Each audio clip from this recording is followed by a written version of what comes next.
बच्चों, मेरा नाम है मोहित और आपका स्वागत हमारे यूट्यूब चैनल हिस्ट्री चैंपियन में। तो जैसा कि आप जानते हो, आपका जो पेपर होने वाला है सोशियोलॉजी का, सोशल रिसर्च मेथड का, सामाजिक अनुसंधान के जो तरीके होते हैं उससे संबंधित आपका जो पेपर होने वाला है, उससे संबंधित आपके सामने अब अपन पढ़ने वाले यूनिट नंबर 2।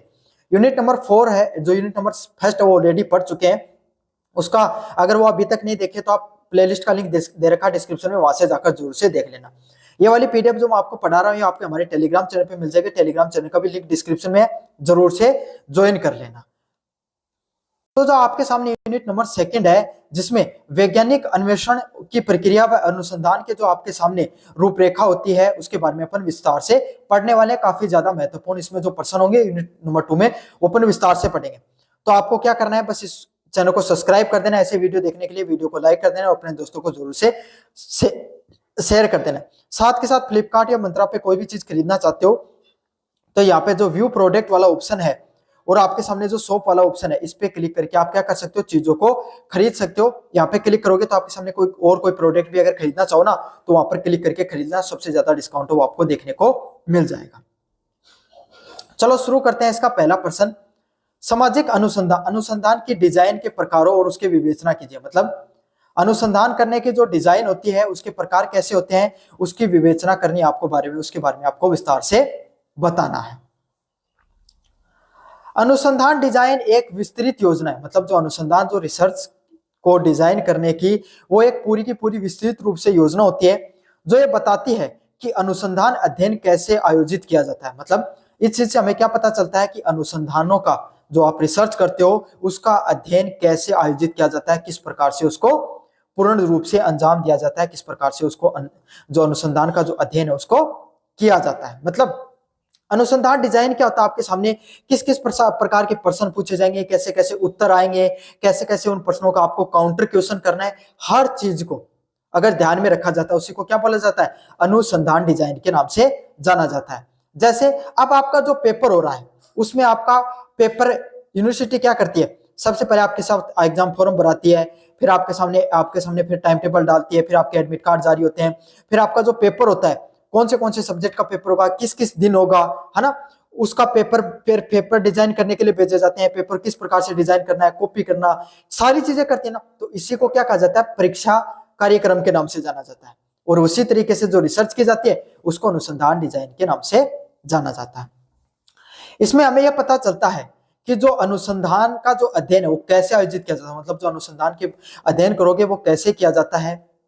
शोध प्रश्न पत्र है, जो रिसर्च करने के जो प्रश्न होंगे, उनका उत्तर किस प्रकार से दिया जाएगा, उन सब चीजों के बारे में क्या किया जाता है, पूरा का पूरा खाका है उसको तैयार किया जाता है। समझ में आ गया किस प्रकार से प्रश्न पूछने हैं, किस प्रकार से उत्तर आएंगे, सभी चीजों के बारे में आपको विस्तार से पता करना होता है। इसके कुछ प्रमुख प्रकार है। मतलब इसके अगर कुछ प्रमुख प्रकारों की बात करें आपके सामने, तो पहला प्रमुख प्रकार आपके सामने अन्वेषणात्मक अनुसंधान डिजाइन, जो एक्सप्लोरेटरी रिसर्च डिजाइन। अलग अलग प्रकार के डिजाइन होते हैं, किस किस प्रकार से डिजाइन किया जाता है इसके बारे में पढ़ेंगे। पहला है अन्वेषणात्मक जो अनुसंधान डिजाइन होती है, वो क्या होती है आपके सामने, क्या होता है भाई, इसमें उद्देश्य क्या होता है इसका।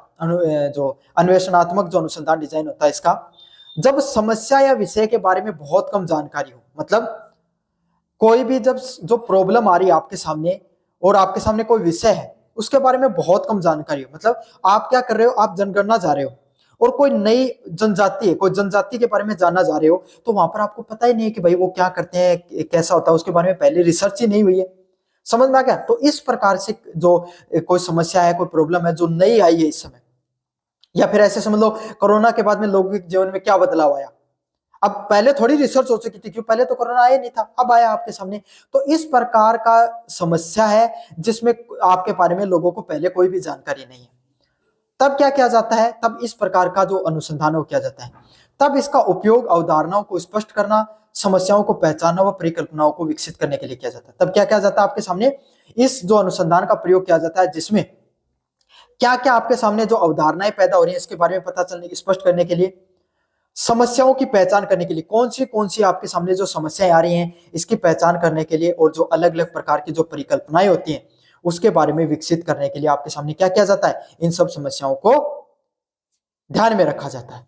समझ में आ गया आपके सामने कि कौन कौन सी जो समस्याएं आपके सामने, उन समस्याओं की पहचान करने के लिए और जो परिकल्पनाएं हैं उनको विकसित करने के लिए भाई कि आपके सामने अगर ये चीजें दिखाई दें, कोरोना में लोग अगर आपको बताएं कि हमारे जीवन में थोड़ा नौकरी चली गई है ना, और अब नया जॉब नहीं मिल पा रहे हैं, तो इस प्रकार के आपके सामने संभावित संभावनाएं मिल सकती है आपके सामने। तो अगर ये हो तो आप समझ लेना कि ये समस्या है। परिकल्पना आपके सामने इस प्रकार की चीजें दिखाई पड़ सकती हैं। तो भाई जो रिसर्च करने वाला जाता ना, उसको बताया जाता है इन सब चीजों के बारे में कि आपके सामने इस प्रकार की जो समस्याएं आएंगी तो आपको इस प्रकार से उनको पता करना है। अगला विशेषताएं, यह लचीला व अनौपचारिक होता है। इसमें साहित्य, समीक्षा, अनुभव, सर्वेक्षण और फोकस, समूह चर्चा जैसी विधियों पर उपयोग होता है। इसमें किस प्रकार से किया जाता है भाई, ये लचीला होता है। एक तो क्यों होता है लचीला ज्यादा, क्यों भाई, क्योंकि पहले इसके बारे में कोई डाटा का पता ही नहीं है। डाटा पता नहीं है तो आप क्या कर सकते हो, आप फिक्स पैरामीटर नहीं है आपके पास समस्याओं को पहचानने के, फिक्स तरीके नहीं पता आपको, तो क्या करना पड़ेगा, आप ग्राउंड पे जाओ। आपको जो रिसर्च करने गए तब आपके जो बॉस थे, आपको जो कंपनी में जो जो चीजें समझाई गई थी, जब आप रियलिटी में ग्राउंड पे जाओगे आपको पता नहीं चलेगा, वहां पर वो चीजें है ही नहीं, वहां से तो एकदम स्थिति अलग है। तो आपको क्या करना पड़ेगा, खुद को थोड़ा बदलाव करना पड़ेगा। रिसर्च करने में आपको अनौपचारिक तरीका भी उपयोग करना पड़ता है। अनौपचारिक तरीका क्या है, आपसे लोगों से बैठकर आपको उनको थोड़ा एकदम नॉर्मल करना पड़ेगा, आपको उनके साथ आप जैसी बातें करनी पड़ेंगी, अनौपचारिक तरीके से भी बातें करनी पड़ सकती हैं। क्यों, क्योंकि पहली बार रिसर्च हो रही है। इसमें कुछ चीजें जिनका उपयोग किया जाता है, जिसमें साहित्य की समीक्षा की जा सकती है। पुराना अगर कोई चीज किताब लिखी गई उसका समीक्षा कर सकते हो। अनुभव सर्वेक्षण, आप उन लोगों से मिल सकते हो जिन्होंने पहले कोई सर्वेक्षण किया हो सकता है। अब आप पहली बार कर रहे हो तो इस चीज से, उस जो समस्या से संबंधित, जैसे आप कोरोना से रिसर्च कर रहे हो तो डॉक्टरों से मिल सकते हो आप। समझ में आ गया आपके सामने। या फिर जो मनोवैज्ञानिक लोगों से मिल सकते हो, वो आपको बता देंगे भाई किस किस प्रकार से समस्या है। तो पहले जिन लोगों को उस समस्या से संबंधित अनुभव है उन लोगों से आप मिल सकते हो। साथ के साथ आप क्या कर सकते हो, समूह चर्चा कर सकते हो। मतलब बहुत सारे लोगों को समस्या से संबंधित सारे लोगों को बैठाकर एक जगह बैठा दिया और आपस में समझदार लोगों से चर्चा कराई, ताकि आपको रिसर्च के बारे में और ज्यादा डाटा मिल सके। उदाहरण की बात करें, आपके सामने किसी नई सामाजिक घटना व प्रारंभिक चरण की अध्ययन कर रहे हो। अगर कोई भी समाज में नई आपके सामने घटना आ रही है, उसके जब शुरुआती दौर का जब रिसर्च किया जाता है तो इस प्रकार के अनुसंधान का प्रयोग किया जाता है। इसका क्या नाम है, अन्वेषणात्मक अनुसंधान डिजाइन के नाम से उसको जाना जाता है। समझ में आ गया आपके सामने, पहली बार रिसर्च करो तब अन्वेषणात्मक जो आपके सामने जो अनुसंधान डिजाइन का उपयोग किया जाता है। अगले वाले की बात करें आपके सामने, वर्णनात्मक अनुसंधान डिजाइन, डिस्क्रिप्टिव रिसर्च डिजाइन की बात करें, ये क्या होता है आपके सामने, वर्णनात्मक वाला कैसे होता है। जिसकी बात करें आपके सामने, किसी विशेष जनसंख्या, घटना, स्थिति या विशेषताओं का सटीक व वर्णनात्मक करता है। मतलब कोई जगह पर कितनी ज्यादा जनसंख्या है, कौन सी घटना घटित हुई, किस प्रकार की स्थितियां हैं, इन सब चीजों के बारे में आपको सटीक तरीके से बताना होता है। इसको क्या कहा जाता है आपके सामने, वर्णनात्मक अनुसंधान डिजाइन के नाम से जाना जाता है। किस नाम से जाना जाता है, वर्णनात्मक जो आपके सामने अनुसंधान किए जाते हैं उसके बारे में जाना जाता है। और एकदम इसमें याद रखना, सटीक, आपको सटीक जानकारी प्राप्त करनी है आपके सामने। जैसे कुछ नहीं करना, जनगणना की जाती है ना, वो उसको वर्णनात्मक अनुसंधान डिजाइन में जाना जाता है। समझ में आ गया। जिसमें आपको सामने जो रिसर्चर है वो क्या पूछेगा कि आपको क्या क्या करना है, आपने क्या क्या किया, है ना। जैसे कौन आपके घर में कौन कौन है, कब पैदा हुए, है ना, और आपके सामने आपको अगर कोई घर की स्थिति खराब हुई तो कैसे हुई। तो इस प्रकार, मतलब समझ रहे हो ना, इस प्रकार के वो प्रश्न पूछ सकता है आपको, और इन सब प्रश्नों के आपको उत्तर देने होते हैं। और इससे क्या होता है, एकदम सटीक जानकारी को पता करने का मुख्य लक्ष्य होता है। विशेषताएं, यह सर्चित व पूर्व नियोजित होता है, जिसमें सर्वेक्षण, केस स्टडी और अवलोकन जैसी विधियों का उपयोग किया जाता है। अगर अपन विशेषकर बात करें आपके सामने, ये पहले से रिसर्च किए होते हैं, पहले से पूर्व नियोजित किए होते हैं, पहले से इन सब चीजों पे पहले से रिसर्च करके पता की होती है कि भाई क्या क्या चीजें आगे होने वाली हैं। पहले से सभी चीजों को डिजाइन करके रखते हैं, जिसमें सर्वेक्षण किया जाता है, केस स्टडी की जाती है और अवलोकन जैसी विधियों का उपयोग में किया जाता है। मतलब आपको हर चीज का ध्यान रखा जाता है। सर्वेक्षण करने का उपयोग कर सकते हो आप, सर्वे करवा सकते हो, लोगों को बुलाकर भाई 10 लोगों की टीम भेज दी आपने कोई गांव में सर्वे करने के लिए। केस स्टडी कर सकते हो, पुराने कोई रिसर्च पेपर पड़े हुए हैं उनको पढ़ के उन डाटा को एनालिसिस करके आप चीजों को समझ सकते हो, और अवलोकन करके जो अब आप नया डाटा आया उसको अवलोकन करके सारी चीजों को समझ सकते हो। तो इसको क्या बोला जाता है, पूर्व नियोजित व संरचित होते हैं। पूर्व नियोजित मतलब पूर्व की जो चीजें घटनाएं हुए उसके आधार पे चीजों को, नई रिसर्च को समझ रहे हो। पूर्व पिछले साल वाली जनगणना है उसको समझ लिया आपने। देखो जनगणना हार्ड है थोड़ा टॉपिक, तो एक बार फिर से समझाऊंगा आपको। जनगणना करवाई तो आपने क्या कर सकते हो, सर्वेक्षण कर सकते हो। जनगणना के लिए आप सभी लोगों को फिर से लगा दिया। केस स्टडी, पुराने वाली जनगणना को इस वाली जनगणना से आप कंपैरिजन कर रहे हो, समझ में आ गया। और आपने समझा कि आप एक्स गांव में जा रहे हो, वहां पर पहले ये चीजें थी, अब आप जा रहे हो तो इन प्रश्नों को आपको पूछना है, इस प्रकार की समस्या आएंगी आपके सामने, समझ आ। केस स्टडी कर दी, साथ के साथ वहां पर गए, अब आप जो सर्वे पे टीम गई उसने जो अवलोकन किया उन सब चीजों को भी आप अच्छे से समझ सकते हो। तो ये होता है आपके सामने सारी की सारी चीजें।